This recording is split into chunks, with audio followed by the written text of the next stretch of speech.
Good Saturday morning, everyone. Today on Perspectives, we're talking with the City of Mobile's top 2 police officers about police brutality, police reform, and crime stats.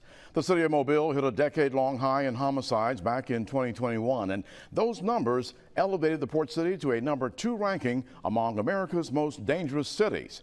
Mobile Police Department officials were taken back by the unexpected ranking. MPD's top cop responded, saying that the FBI's new system for gathering crime data may have caused some confusion in comparison to the way that the Alabama law enforcement agency ALEA compiles data from local jurisdictions. Mobile reported just 51 homicides as its true figures, but according to the FBI's Uniform Crime Report, it showed the Port City with 111 murders and non-negligent homicides. Other crimes like burglary, larceny, and car thefts are way off too. Now, MPD says that there is an apparent discrepancy between the FBI and their tabulation on how statistics are compiled. Perspectives also wanted to get a response to the recent violent and brutal attack on an unarmed motorist in Memphis, Tennessee.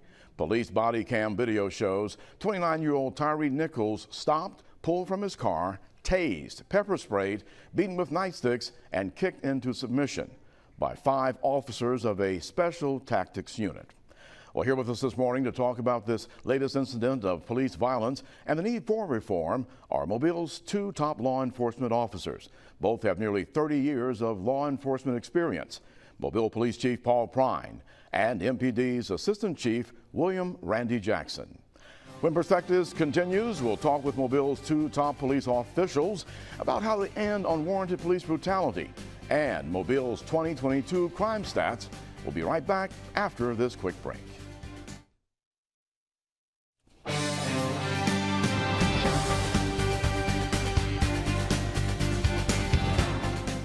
Welcome back to Perspectives and our very special guest today, Mobile Police Chief Paul Prine and Assistant Chief William Randy Jackson. We thank you both for joining us this morning. Thank you. When did you all first hear that you were the second most dangerous city in America? Well, I'll lead off and tell you that it was when the Forbes article came out with Money Geek, I guess their article that they submitted to Forbes. And that's when we found out. We found out the same day that everybody found out. What were your first thoughts? So, one, the article, as I dove into it, Eric, was very misleading. If you go to the Forbes magazine, it's very limited in the information that it provides on how they came to the number. I actually went to the Money Geek article, and it was a little bit more comprehensive, but the article should have read the cities in America that has the most significant cost impact on the community. And what they did is they had 3 professors out of the University of Miami that put a cost on every crime category. For example, they would say if you lose a life, that's equivalent to $9 million. And that's really solely where their information is based on. The other part of their information was based on that the NIBRS reporting system that the FBI has recently went to. They went away from UCR reporting to NIBRS. And they count more information, and it can be real complex, but just to simplify it in many terms, they overcount crimes. And what I mean by that is they show us with 111 homicide incidences, not homicides. It states that on the federal website, and it also has a note or a caveat that crimes are over-reported. The problem is people see 111 homicides and they just assume, well, MPD is not telling the truth. And the truth is we still had too many homicides, but we had 51 total homicides. And if I can just give it to you real quick, under the UCR, there was a hierarchy rule. If I got robbed and killed, that was considered one homicide. That was it. Not a robbery. Not a robbery. Now, because of the hierarchy, the homicide takes precedence over the robbery. Now, if that same scenario happens, it's considered 2 homicide incidences. And so their numbers may or may not be correct that's reported on the federal website, but there is some confusion with ALEA, with Alabama, who reports our crimes to the federal government. And so we're trying to work this out. We knew this was going to be a problem. We had a meeting last year with both ALEA and representatives from the FBI, and it was obvious that they were not even on the same page. I think it's safe to say that this is a 10-year project program with NIBRS, and they're trying to iron it out, but unfortunately, they reported some numbers that are hyperinflated for the city of Mobile, and those are the numbers that was used by MoneyGeek. And so in many ways, you're suffering while they're adapting and tweaking their system. Correct. Now, Chief Jackson, when you heard this information based on the years you've spent in law enforcement here and some of these different areas where you would have been involved directly in the reporting as well, how did that come across to you? Well, as Chief said, I immediately knew that something was amiss. I knew that the numbers weren't being reported correctly. There was no way that we were that high in homicides and the other categories as well. So I went marching into his office, and he said, calm down.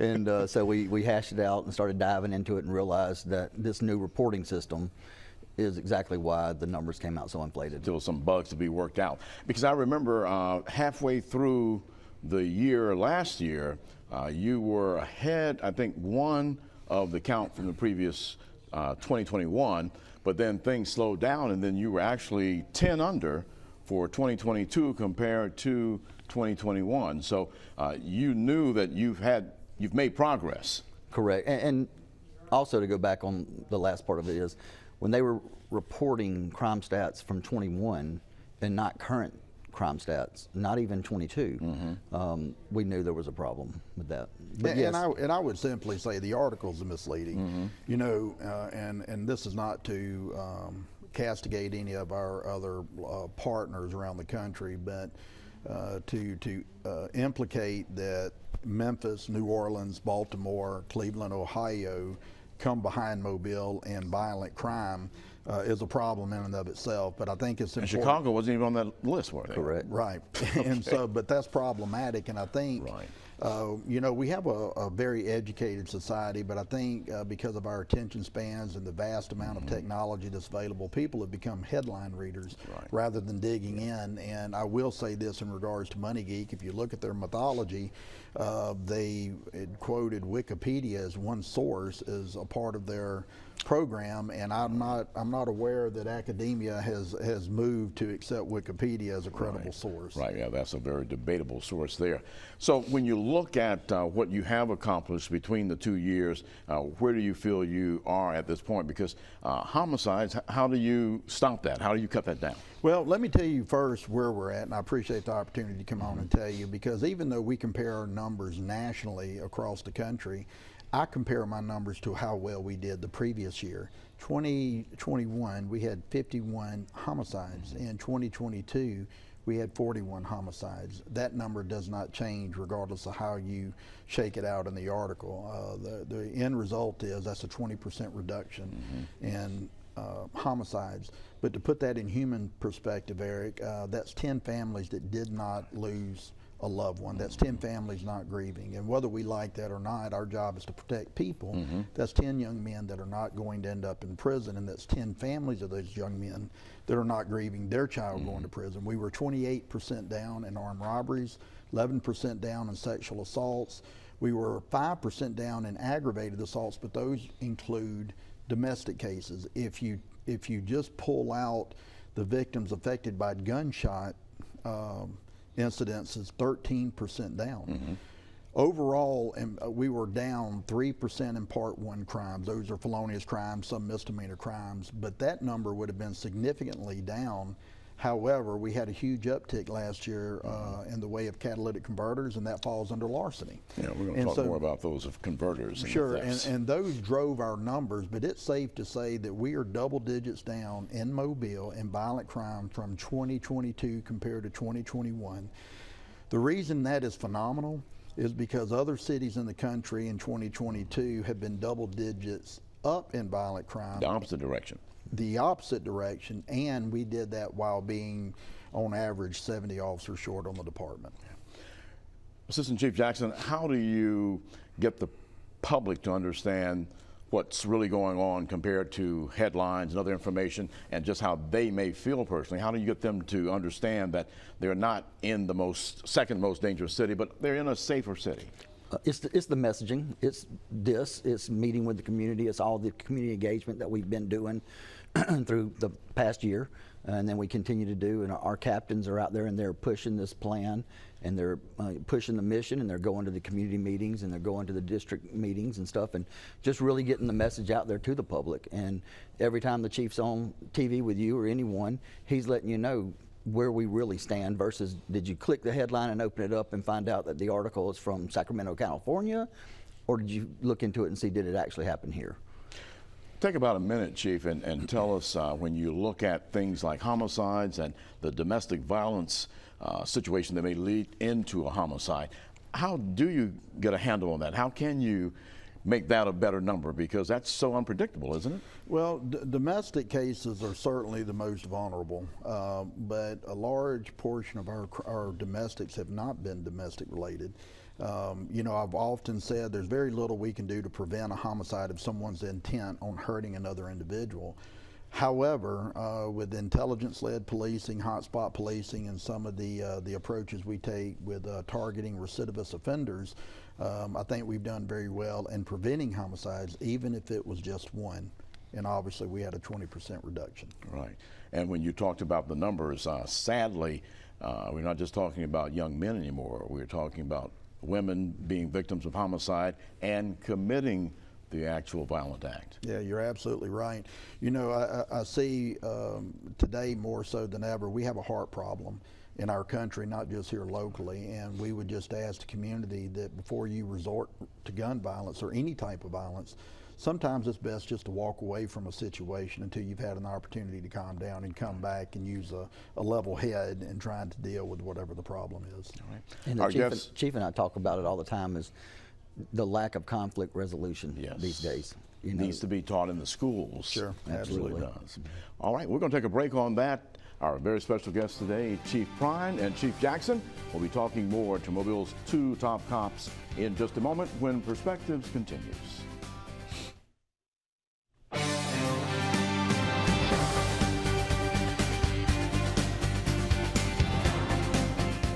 Welcome back to Perspectives, and our very special guest today, Mobile Police Chief Paul Prine and Assistant Police Chief William Randy Jackson, so we can make sure everybody knows this is the guy here. We were talking about how safe is Mobile. Tell us what you feel about the city, since you all are both some of the new guys, so to speak, in the top administration posts. Do you feel good about what you've done here in the first year and a half, 2 years of operations? Well, I'll tell you, we have a solid strategic plan, and I think we're well on our way to continue that trend going downward in 2023. You know, anyone can look at the numbers and say, okay, you did great in 2022, maybe that's an anomaly. But nonetheless, if we're able to do this in 2023, and we believe that we have a solid plan in place, I think we'll actually have a working model for the country. We have a solid strategic plan that includes intelligence-led policing, community engagement, and the third part of our strategic plan is what I call the standards of excellence, which in many regards could be considered policing reform, and we can certainly talk about that in a bit. But we have a solid plan, and now with the implementation of Operation Echo Stop with ShotSpotter, which fits in between intelligence-led policing and community engagement, we have a real working model to reduce crime, and we're doing it in a way that gives dignity and respect to the community as well. Earlier, you all mentioned the aspect of what happened with the situation at New Year's, and then when you have big gatherings like that where people come from all around, and it's not one of being able to target neighborhoods, and then of course Mardi Gras where thousands come over that 20, 30-day period, how do you handle that type of operation? Well, we have a solid plan every year, and the incident on New Year's is unfortunate, and we hate it as much as anyone else. There was plenty of manpower there that night, actually very close to the incident itself. But we utilize obviously uniforms. We utilize undercover people in the crowds. We utilize horses.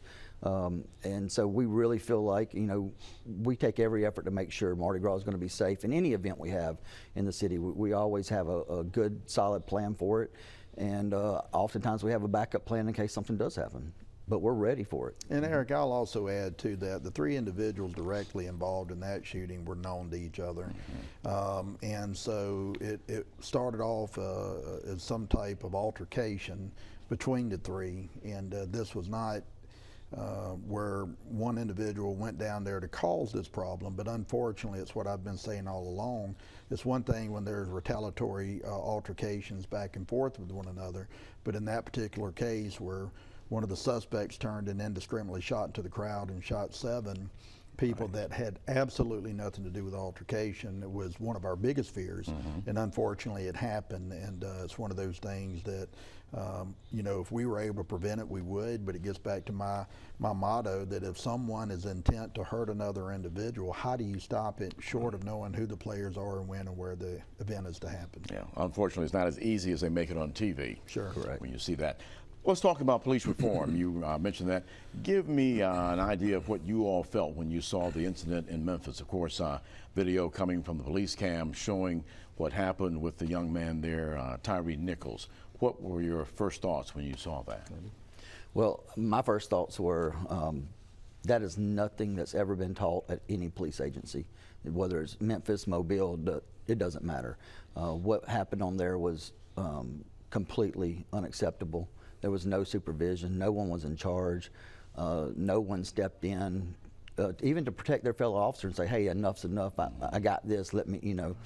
There were plenty of officers there, in my opinion, that could have been handled much better, much safer, and probably saved a life.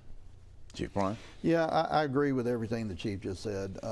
You know, and of course, as the trial, you know, comes later on, we'll learn more about the scenario and everything that took place on both sides of that argument. But the truth is, for me, the behavior that the officers displayed, I have no reason to believe that it was perpetuated. And what that means is, and Chief alluded to it, I didn't see any immediate supervision involved that would identify themselves or intervene in the situation, but it's also a lack of leadership.